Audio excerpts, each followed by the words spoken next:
بسم اللہ الرحمن الرحیم۔ سامعین و ناظرین محترم، اکثر دوست دعائے قنوت اور قنوت نازلہ میں فرق نہیں سمجھتے۔ ان کے لیے یہ بات عرض کرنے لگا ہوں کہ عشاء کے وقت میں عشاء کے فرض، سنت اور نفل کی ادائیگی کے بعد نماز وتر کی 3 رکعتیں مذہب حنفیہ کے مطابق ایک سلام سے پڑھی جاتی ہیں، اور وتر کی تیسری رکعت میں جو دعا پڑھی جاتی ہے اسے دعائے قنوت کہتے ہیں۔ تو سمجھنے کی بات یہ ہے کہ وتر کی نماز میں قنوت نازلہ مشروع نہیں ہے، بلکہ وتر کی نماز میں قنوت پڑھنا واجب ہے، اور اس کے لیے جو مخصوص دعا ہے اللہم انا نستعینک ونستغفرک الی آخرہ، یہ پڑھنا مسنون اور افضل ہے۔ اگر اس کی جگہ کوئی اور دعا پڑھ لے جو قرآن و سنت سے ثابت ہیں، منقول دعائیں ہیں، تو واجب ادا ہو جائے گا لیکن افضلیت رہ جائے گی۔ تو اللہم انا نستعینک ونستغفرک الی آخرہ، یہ دعا پڑھنا افضل ہے، یہ دعا پڑھنا مسنون ہے۔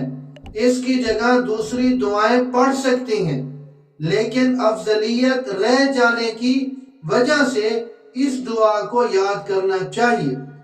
اور اگر دعائے قنوت یہ بھی پڑھی، اللہم انا نستعینک ونستغفرک، یہ بھی پڑھی، اور دوسری جو قرآن اور حدیث سے دعائیں وارد ہیں، منقول ہیں، قرآن اور حدیث سے ثابت ہیں، وہ دعائیں بھی پڑھی، اور درود پاک بھی آخر میں پڑھ لیا، تو یہ بھی ٹھیک ہے، یہ معاملہ بھی، ترتیب یہ بھی درست ہے۔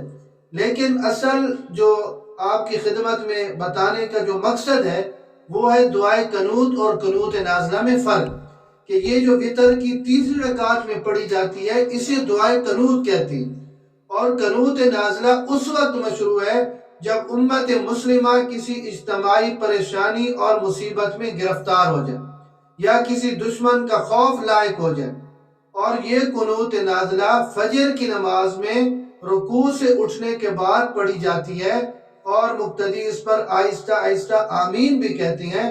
تو قنوت نازلہ وہ ہے جو فجر کی نماز میں کسی اجتماعی پریشانی، مصیبت یا دشمن کے خوف کی وجہ سے پڑھی جاتی ہے، فجر کی نماز میں رکوع سے اٹھنے کے بعد۔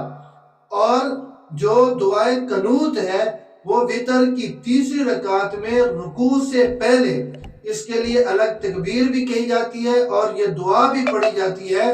تو یہ اور چیز ہے، دعائے قنوت یہ وتر کی نماز میں پڑھی جاتی ہے، اور قنوت نازلہ صبح کی نماز میں پڑھی جاتی ہے۔ یہ ہے ان دونوں میں فرق۔ اللہ رب العزت مجھے اور آپ سب کو دین کی سمجھ نصیب فرمائے۔